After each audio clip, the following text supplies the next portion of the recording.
The WM goal horn. Okay. To go! And you used to have That was this extra so one. good.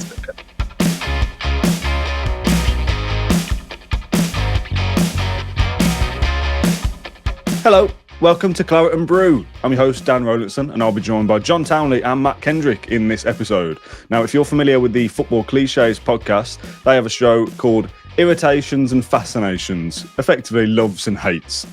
I'm going to steal that concept today for the Claret Brew podcast, and we're going to be looking at 9 things we love about Aston Villa, or things about football generally. The aim of the show is to be as niche as possible, as personal to you. Things like, oh, I like goals. Yeah, no shit. The idea is to be niche, detailed and specific. So I'm very much looking forward to seeing what Kendrick and Townley have come up with. So let's get on with the episode, shall we? Matt, you're up first. For those watching, you're in the big window on the video.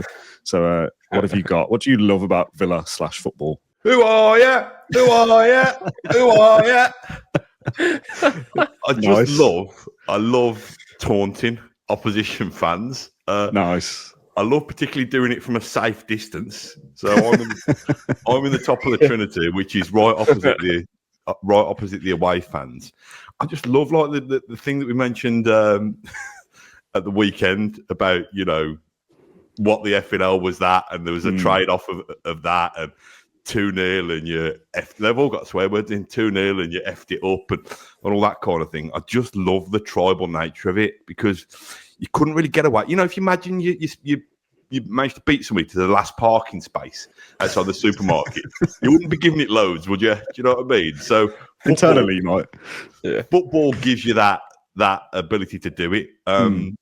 I mean, this is not Villa related. This is all of that was Villa related, but I love like the number 9 derby, like Alzone versus Stourbridge, because we're the Alzone side of it, and just they can manage to banter each other over the dialing code. So you can stick your 0121 up your arse. So I like that. I like that fun side of it. I mean, the downside of it is I absolutely seethe when you're on the other end of it. Yeah, I was going to say that. This could be a love and a hate, couldn't it? Yeah, I hate it when. Well, I won't go too deep into the hate, but I don't like it when opposition fans sing "Is This a Library" at Villa Park, because it offends me, even though they're singing it because it's so quiet. But yeah, I just love that. I love that ability to taunt, and I do like the safe distance. Although I kind of like it when you're in enemy territory as well. I remember away at Arsenal last year where we came out of the away end and you had to walk amongst the Arsenal fans, and we hadn't won the game, but we'd come back from 2-0 down. It felt like we'd won the game. Yeah. I always like the bit where there's nervous energy. As long as I'm not going to get punched in the face, I don't mind the kind of threat. The threat of that. But yeah, so the joy of taunting, I think, is my first love. Kind of fits the remit of how I've built my list out. That's not specific to Villa football fan. If other football fans have stumbled upon this episode, that's applicable to every football fan, right? We all love winding people up. So yeah, a nice angle of going to the football, shouting some things at some other people and being like, that's okay, you're allowed to get away with that, is a nice thing. Right, I'm in the big window now. It's my turn to deliver one of my loves of football. Now, I actually got 4, and I'm going to pick which one I choose at some point because I couldn't narrow it down. I've put them into a document, and all I've written is the sound of boots across the turf. Now, I'm fully aware this is not specific to Aston Villa. This could be any football pitch ever. The thing that brings it back to Villa for me is, without giving away my specific seat number, I'm very close to the action at Villa Park. I'm lower Trinity, 7, 8, 9 rows back, whatever it is. Oh, you Harvey Elliott? He might as well come and sit next to me, to be fair. He ain't doing nothing else. But this is why I want it to be really specific, because I can't even really articulate what I mean, but I think you'll know what I mean. It's specifically when players run close to the action but fast, so like their feet are moving so fast and they kind of come to a stop, and it's that little thud into the turf. Do you know what I mean? It's really hard to kind of verbalize it, but if you heard it, you go. If you ever watch, those like training videos or like and they go over the little cones, and it's really up close. Yeah. To add to that, I would say just controlling the football. So when a pass is punched into them, and then just go like, boom, and it just stops. Nice little thud. Yeah, nice. And if you've ever played football with like a new pair of boots or something when everything's so fresh. Everything just seems to control it better. That's why Ollie Watkins changes his boots all the time. Mate, yeah, possibly so, but no, I understand that one, Dan. That's quite pleasing, I'd say. I think you can probably. Yeah, I think you can probably expand what I've said out into just the noises around football. I actually almost considered making a video out of this years ago of like the match day sounds that you'll just ASMR. There's lots of things there's lots of things you'll hear that are really satisfying, and those little touches along the turn. It's just really nice. It's so weird, but Claret Brew ASMR. I wouldn't restrict your video to the noises. I'd restrict it to the smells as well. Good luck with the technology doing that. But most of the time I spent in the Holt End, but a couple of times I used to go in the front of the Trinity, probably near to where you sit now. And I'm saying this, I'm giving away one of my hates, I think. Don't spoil it. Don't spoil it. Next episode here, but I'd go and try and get the autographs of some of the players, and I got this smell of like deep heat or Raljecks because they'd clearly been having like massages or rubs, and I don't know why I found it quite intoxicating. I don't know why they didn't. I don't know why it wasn't released as a kind of the scent of Sean Teal or something and on sale in Boots for Christmas, because it was just associated that smell of deep heat with footballers. I don't know. I don't think that's the same thing as the little kind of tippy tapping on the grass, but it's that proximity. It's being really close to the action to appreciate that, really. Yeah, absolutely. Okay, let's cycle through again then. John, take the big window. Tell us one of your loves, please. I've actually just removed one of mine and added one. Okay. because we're talking about the senses. The smell of a program. Oh, nice. Yeah. And I thought this was. Sorry. Is that your wake up alarm, John? It was just in case I'd slept over. Late night. Fair play. The smell of a program. And when I was about 7 or 8 years old, I smell. Gotta open it up. That's Mark Draper's deep heat. You get into it like. We're going to block our heads. You high as anything. They all smell the same, and I thought they do. Yeah. You know the old programs when it was like it was like it was a white program, Claret pinstripe down. It was like AV FC or something like that, or AV record or whatever it was. And when I was 7 or 8, I always thought, oh, they must just smell like this now. But I went into one on, it must have been last season. It just smelled, whatever. And it smelled exactly the same. And that scene in Ratatouille when he has the ratatouille and then he goes all the way back to his shoulder. It was exactly the same feeling for me. Did John just say he'd seen a film there? Did we get that? Don't write that down. Is that all exclusive? It's more of a meme that I see on social media than anything else, but nearly. No, I really like that because I think you can expand that sense out to, non-football fans would like a book, right? A nice, fresh, new book smells really nice. That smell of paper, but a program is different, isn't it? It's that like that's photo paper feel. Yeah, nice. Yeah. What about an Argus catalogue or a leaflet from your local MP? Maybe would that be the same kind of thing. When was the last time you opened an Argus catalogue? Do they still do them? I don't think they do them anymore, do they? Again, that's a flashback. Like I'd be walking around a retail park and there'd just be like a massive crater of Argus catalogues, like a kind of loot pack, and you just pick one up. Would you? What was the first page you went to? I'd have gone to like the games and stuff, like the PlayStation. I always went to the football and see what footballs they had. Yeah. Were you old enough, John, to have like had the era of circling the Argos catalogue for Christmas presents? Just like walking around it. I probably, but I never did that. But yeah, probably so. Yeah. All right, fine. Dad, are you old enough to have had like the Case catalogue or the Littlewood catalogue where you ordered stuff? Your mum. I know of it. Yeah, I wouldn't have experienced it. But yeah, like what's the other one? When people go around your house. Was that one? No, what's it called? Avon. your dad sells Avon. Was more your cosmetics. Littlewood catalogue and the Case catalogue. You asking where you'd have gone to? You'd have gone straight to the swimwear or the lingerie. Claret and Blue extra. Okay, right. Let's cycle through again, shall we, Matt? You take the floor for your second love, please. Oh, this is probably good timing, actually. The horn. The WM goal horn. To go. Nice, yeah. And you used to have That this was extra so one. good. That was really good. You used to have this thing as well that used to go, when the goals start flooding in, WM's lightning flashes are first to keep you in touch. And it was because I used to, as a young boy, I didn't get to many home games actually, but I certainly didn't get to many or any away games. 3:00, because that's when football did kick off and should kick off on a Saturday afternoon. I'd be lined up with all my Sabutio set on the landing. We've not got a very big house, Mum and Dad, but on the landing upstairs, I'd have my Sabutio.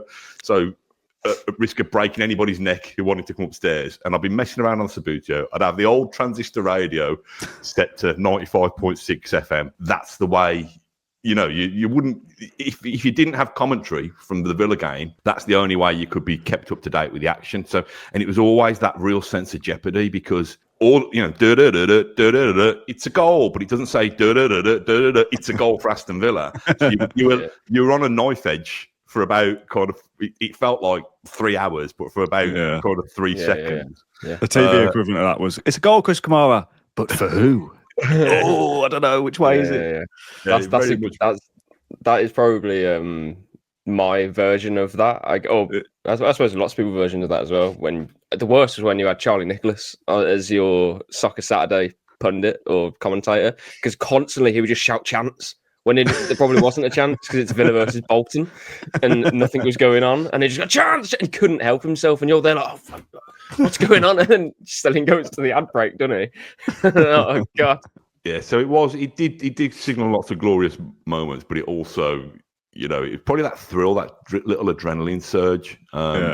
I suppose even when the goal went against you for that 1 second, you were just dreaming. It could have been anything. It could have been an Alan Hutton goal or a Dean Saund against Ipswich goal, or etc. Yeah. But often it wasn't. It was John Fashion who putting Wimbledon 3-0 up at Plough Lane. There you go. Okay, my second one then, and I've gone really niche here from it. It's not Villa specific at all, and I tried to think of Villa specific examples by searching Getty images and still couldn't find many references to what I'm after. It's just matches that are played in heavy rain. I absolutely love, and this is more so of a playing in it as well. I love playing in rain. It somehow made me feel like I was a better player. I had more, more reason to go in for a slide tackle because it's raining, it's slipping. Why not? I can get away. It's a leveler. Yeah, exactly. Yeah. Absolutely. Yeah. I tried to search Getty images for Aston Villa or Villa Park rain for like a really heavy game. Of like, I remember being there and it was horrible. And there aren't really that many. And you'll all remember games you went to where it rained, right? And this isn't just a bit of a drizzle, but it changes like the complexion of the game. Everyone looks different. Their hair's different. Everyone's shirt is absolutely soaked. Slide tackles flying in. The pitch looks different. Everyone's a bit moody and miserable. Yeah. It just changes the way football looks. And I find that really nice. This is a different environment for a country that is basically famous for rain. I bet you both can't think of loads of examples of like, oh yeah, that one. I mean, don't want to make this about me. If you swap the windows, if you look, I wouldn't expect you to do it now, in our photo system at work, and you put me in there, my Aston Villa Park debut was in driving rain. I'm not sure whether you can see the rain falling out of the sky, but what you can see is I've got a tiny little bit more hair there, but it's like swept over like a Bobby Charlton comb over. And have a look for it when you get a chance, mate. It's but you're right. I can't recall many examples of like photos with the driving rain. I think he's the one where Ian Taylor's farewell, where he's lots of rain boarding the fans, and that's kind of really, really kind of moody, really, really good image. Atmospheric, isn't it? Rain in films and stuff is used to kind of produce atmosphere, and it just makes the complexion of this spectacle of viewing football. Everybody looks and feels different because it's in it down. Basically, and I really like that. That's different. I understand this podcast is niche, but that's literally the point. I found Ian Taylor was one image that came up, and then the other one that or two, Leicester City when we lost 4-1, so not a great game, but it was rain. And Go Ahead Eagles as well, another game that we lost. Yeah, we were playing in a storm. I'm sure there was one at Villa Park relatively recently, but anyway. Yeah, there will be, and people listening will have their own examples of the things we're talking about, I'm sure. Pitches are too good though, isn't they? If it rains, the ball zips and you can whip it around quickly. Yeah.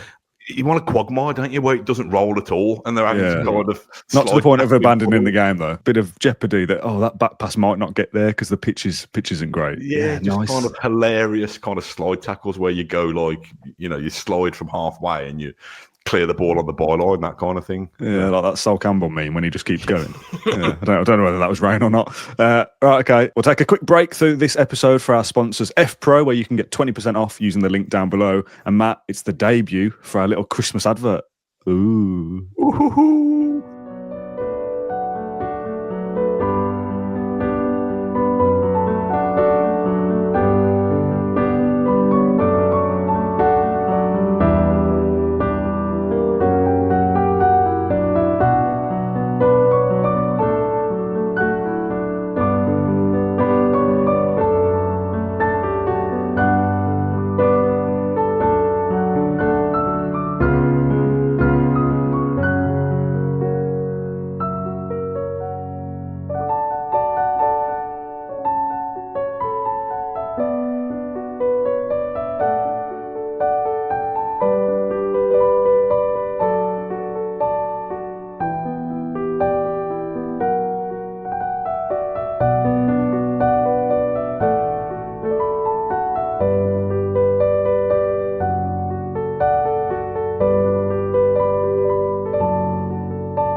John, you're back in the big window. Try and go after that advert, please. I have the Villa villain, and this is one for you, Dan, because I know you don't like him.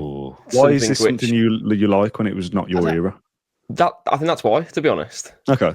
Because I quite like. Well, I mean, we all love the kind of class and prestige of Aston Villa founding members. I think there's a lot about a history that we don't celebrate, and this don't is spoil my number 3, John. and this is just a little figure, but I don't know. I just think it's quite cool. Like, I'd like to see that kind of just slapped around. When you go to Sheffield United away, slap it on a lamppost. Tottenham away, slap it on a lamppost, and it's kind of like a bit. It's kind of like a calling card. Do you know what I mean? Yeah, quite like it. It reminds me of the Here's one for you. The Joker on Batman. He's got his card, and it's kind of like oh no, something's going to happen. It's like yeah, there we go. I like it. It gives this kind of sort of vibe that only Villa can do. It's kind of like a bit mysterious, like old-fashioned. I like it. So yeah, when we brought out the Tifo, you had a bit of a go, a bit of a go about it. But I don't know. I just think it's personal to Villa. It's got history as well. We haven't just made it in the last year. Yeah. It's on Sports Argus, back of cigarettes. Like I don't know. It just kind of carries it a little bit through time, and we try to bring it back a little bit, and I'd like us to kind of continue to use it and its possible mystical powers. I don't know. Yeah, I like your reasoning. I said my piece on it a while ago. I don't know. I think it should be left in the past a little bit. I don't know. It's not my cup of tea. Matt, you're probably more best place to speak about this. Yeah, I'm a big fan of it. I mean, I've just been Googling versions of it. Should it have a moustache or not? Because I think to make it properly dastardly, it needs the moustache so it can go like yeah. It kind of creeps in. You don't hear its shoes on the turf. It creeps in. Stinks of programs. Yeah, creeps in. Smells of programs and deep heat. It kind of creeps away with 3 points, and then there's me giving it loads of who are you?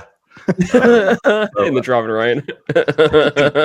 Exactly, yeah. God, what a match day that'd be for us today. Oh, gonna get me going. Oh my God. Yeah, Villa villain wins Nord man of the match.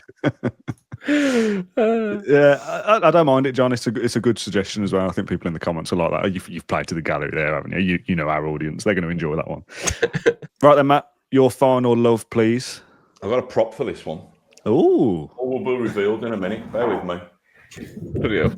A keen gardener was astounded when he dug up a piece of social history among the cabbages at his Tipton allotment. No, it's not that one. It's the other side. It's that which was the first. It's the actual steel printing press or plate from the first time I ever covered an Aston Villa game. wow. So it was the culmination of a lifetime's ambition. A 1-0 defeat to Leeds. Great. Hopefully we don't repeat that at the weekend. Mark Viduka scored the winner. I mean, John will have his own version of it. Maybe not the steel printing plate. John will have his own version of this. Ever since I was a young boy, what I wanted to do was get paid to write about Aston Villa. I think I'd have been 23. So John, you probably beat me. You probably eclipsed me by the time you delivered the dream. In the early days of being the Villa reporter, I mean, I wasn't the Villa reporter then. I was working for the Wolverhampton Express and Star, and I got to cover a game, cover for Martin Swain, who was their chief sports writer, and he was like one of my heroes. So to go and do that game was a massive, I don't know, proud moment for me. In the early days of being a Villa reporter, sometimes you get grief from fans who disagreed with your player ratings or something you'd written, and they'd say, "Well, kind of, what do you know? You've not even paid to get in." Which is what I think of John nowadays, to be honest. I'm a fully paid up police girl. But what I always used to counter that was with, I haven't, but I've devoted every moment of my education, my spare time, my career to get to this moment, basically. Yeah. It's a little bit sentimental, and I don't really know what to do with it. And it's so where do you keep it? What do you do with it? Is it a placemat for something for your dinner table? It's just gathering dust, to be honest, because it's across the 2 pages, and that other page was, I don't know, somebody finding a cabbage in their Tipton allotment. I want it to be across the two, but I don't want to display the other side. You don't want to display it, and I don't want to cut it in half. So that's just a kind of sentimental kind of actually living the dream. No, nice. You sentimental old fool. Really nice. Well, I'll go with my final one then.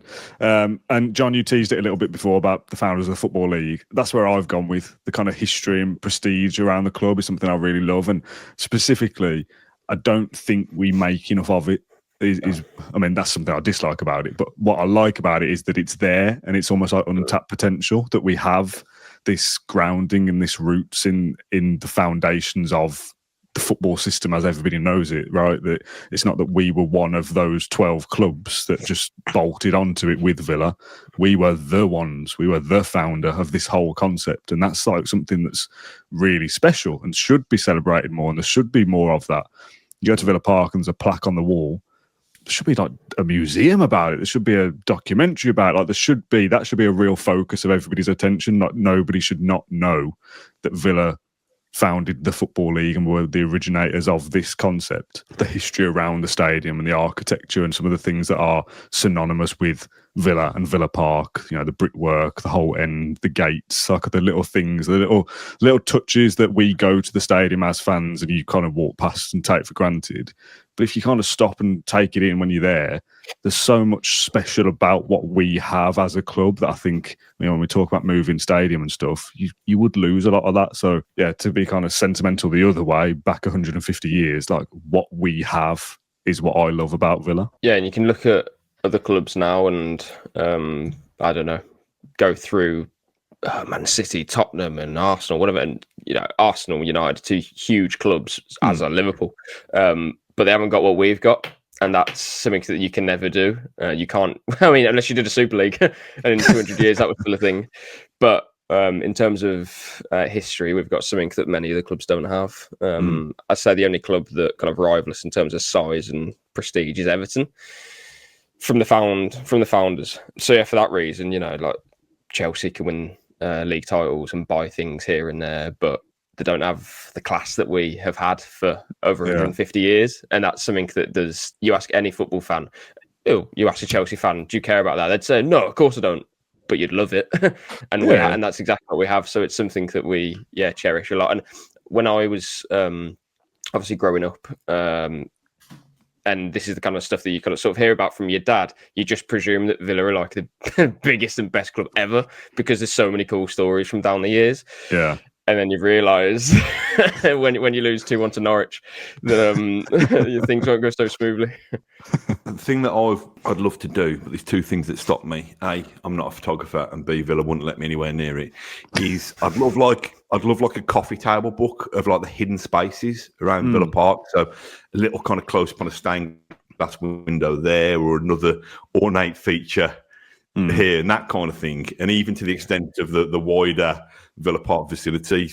So you've got the where the first conversation was had when the club was founded, and these kind of things, because there's so many nice little touches. It's probably, between us, we've probably got however many years of following Villa. I don't know how old were you, Dan, when you started following Villa? It's over 20 years now. What I'm saying is there is so much history that even parading it to Villa fans would be a start. But yeah, I think you're right that we should be shouting it to the wider world. John, your final love then to close the show. What have you got for us? Short and sweet. I've just put all claret. I don't mind playing in claret shorts and socks.